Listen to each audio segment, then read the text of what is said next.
ராமநாதபுரம் மாவட்டத்தில் மீன்பிடி விசைப்படகுகள் முறைகேடுகளில் ஈடுபடாமல் இருக்க முதல் முறையாக மீன்வளத்துறை அதிகாரிகள் QR கோடு ஸ்டிக்கரை ஒட்டினர். ராமேஸ்வரம், பாம்பன், கீழக்கரை, தேவிப்பட்டினம் உள்ளிட்ட மீன்பிடி துறைமுகங்களில் நிறுத்தி வைக்கப்பட்டுள்ள விசைப்படகுகளை மீன்வளத்துறை அதிகாரிகள் ஆய்வு செய்தனர்.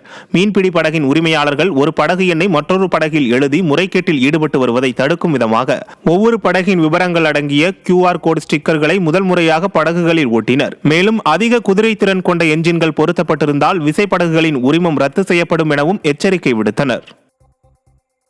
மயிலாடுதுறை மாவட்டம் சீர்காழி அருகே கோயில் திருவிழாவில் பெட்ரோல் குண்டு வீசிய குற்றவாளிகளை கைது செய்யாத காவல்துறையை கண்டித்து பொதுமக்கள் காவல் நிலையத்தை முற்றுகையிட்டு போராட்டம் நடத்தினர்.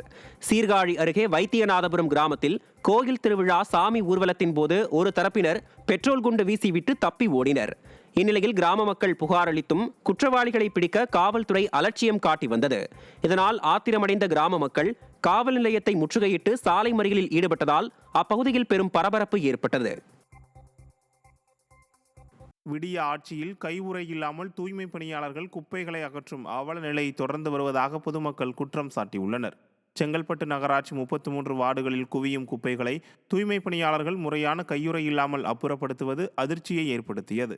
தூய்மை பணியாளர்களுக்கு முறையான கையுறை, பாதுகாப்பு உடைகளை வழங்காமல் விடிய அரசு வஞ்சிப்பதாக குற்றச்சாட்டு எழுந்துள்ளது.